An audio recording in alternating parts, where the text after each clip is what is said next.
আলিফ, এই হচ্ছে আমার বিয়ে কার্ড। বিয়ের কার্ড? মোনা, কি বলতেছো? মজা করতেছো? আলিফ, আমি কি মজা করার জন্য তোমার কাছে আসছি? একদমই না। আর বিয়ের কথা নিয়ে কেউ মিথ্যা কথা বলে নাকি? আর এই যে কার্ডে খুব সুন্দর করে আমার নাম লেখা আছে।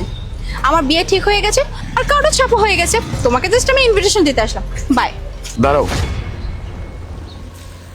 মোনা, এইসবের মানে কি? তুমি না আমাকে অনেক ভালোবাসো, তুমি আমাকে ছাড়া থাকতে পারবা না, তুমি আমাকে ছেড়ে কখনো যাবা না, তুমি না আমাকে নিজে বলছো। এখন এইসবের মানে কি? বিয়ের কার্ড, বিয়ে, আমি আমি কিচ্ছু বুঝতে পারতেছি না মোনা। মানে তুমি এখনো বুঝতেছো না আলিফ? তোমার হাতে বিয়ের কার্ড আছে, সেখানে আমার নাম লেখা আছে, ইভেন আমার উডবি হাজবেন্ডের নাম লেখা আছে, ডেট লেখা আছে। এখনো তুমি কিছুই বুঝতে পারতেছো না? আবার তুমি আমাকে এটা জিজ্ঞেস করতেছো এসবের মানে কি? এসবের মানে হচ্ছে আমার বিয়ে ঠিক হয়ে গেছে, আমি বিয়ে করছি, দ্যাটস ইট। আর রইলো বাকি তোমার কথা। আমি তোমার সাথে কেন বা থাকবো? হ্যাঁ, তোমার সাথে তো আমি বেশ কিছুদিন সময় ছিলাম, ইভেন আমি তোমাকে সময়ও দিয়েছিলাম, কিন্তু সরি, তুমি সেই সময়ের মূল্যটা দিতে পারো না। এখন আমার কি করার? আমি কি বাকি সময়টা এইভাবেই তোমার জন্য অপেক্ষা করে যাব? কখনোই না। আমার একটা লাইফ আছে, আমার লাইফটাকে নিয়ে ভাবতে হবে। আর বাসা থেকে যখন বিয়ের কথা বলেছে, আমি ভাবলাম শুধু শুধু আমার জীবনটা নষ্ট না করে জীবনটাকে খুব সুন্দর করে সাজানো যায়। আমি রাজি হয়ে গেছি, ব্যাস। আর একটা কথা আলিফ, আমি তোমার সাথে থাকবোই বা কেন? এই যে এতদিন আমি তোমার সঙ্গে ছিলাম, কিছু পেয়েছি?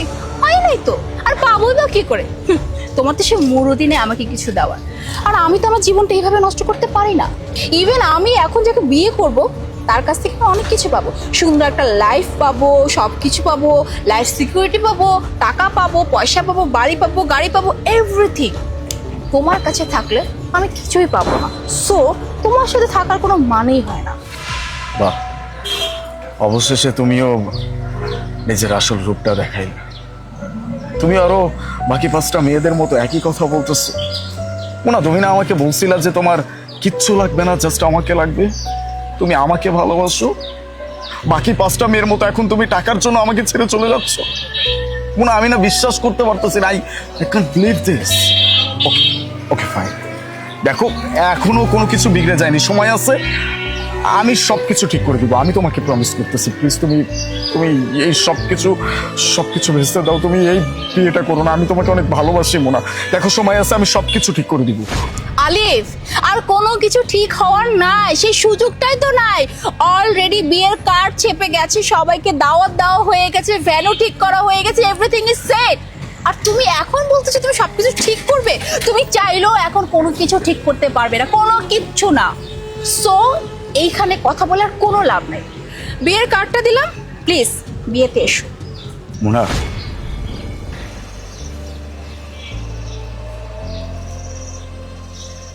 ভয়েস নোট প্লিজ, যেটা তুমি আমাকে সবসময় বলতো।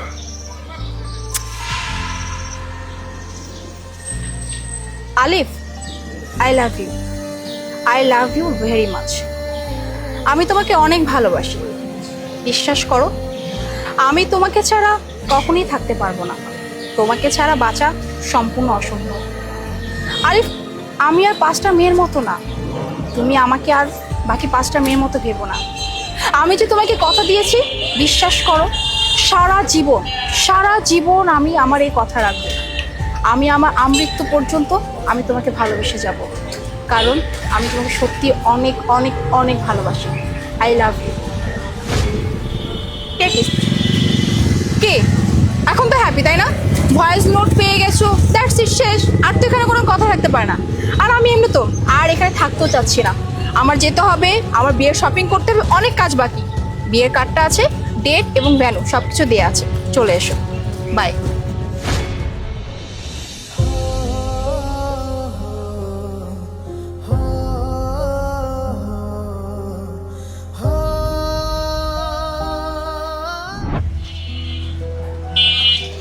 এটা হচ্ছে ওর দেওয়া লাস্ট ভয়েস নোট, যেটা আমি প্রতিদিন শুনি আর নিজেকে মোটিভেট করি।